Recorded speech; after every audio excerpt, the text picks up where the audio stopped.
So limerence is what happens when the body treats a person like unfinished business, basically. It shows up like they start living in your head. You keep refreshing just to see their name.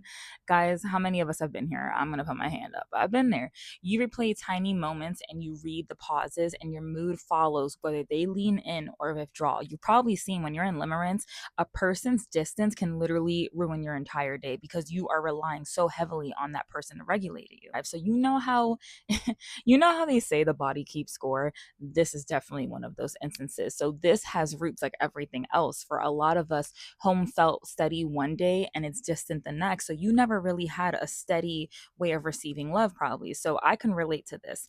The quiet in the room said more than words. So you ended up doing more just to feel close to someone. And the body basically adapted along the way, and it stayed on alert and it studied tone. It works for closeness before it could slip, right?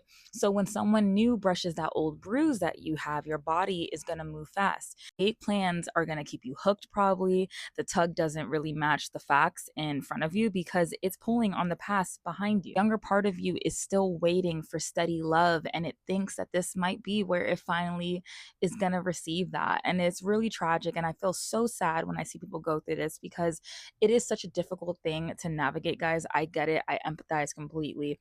And something that people ask me, like, well, how do I deal with this, right?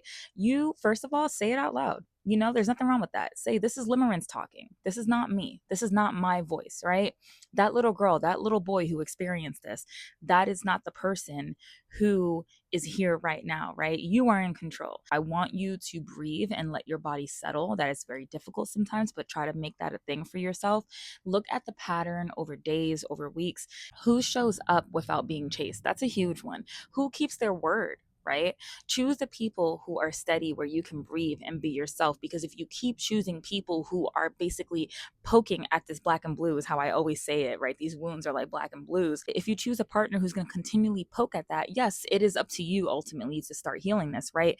But it doesn't hurt to have someone who's understanding of that and tries to mitigate those things, right? They're not going to want to poke at that continually because they know that that's a soft spot for you, right? Really, honestly, having someone, a partner, a friend, whoever it is that you have this limerence with, which is probably a partner, you want that person to understand in a way that they are going to work with you, not against you. Okay. So I hope this helps. Let me know.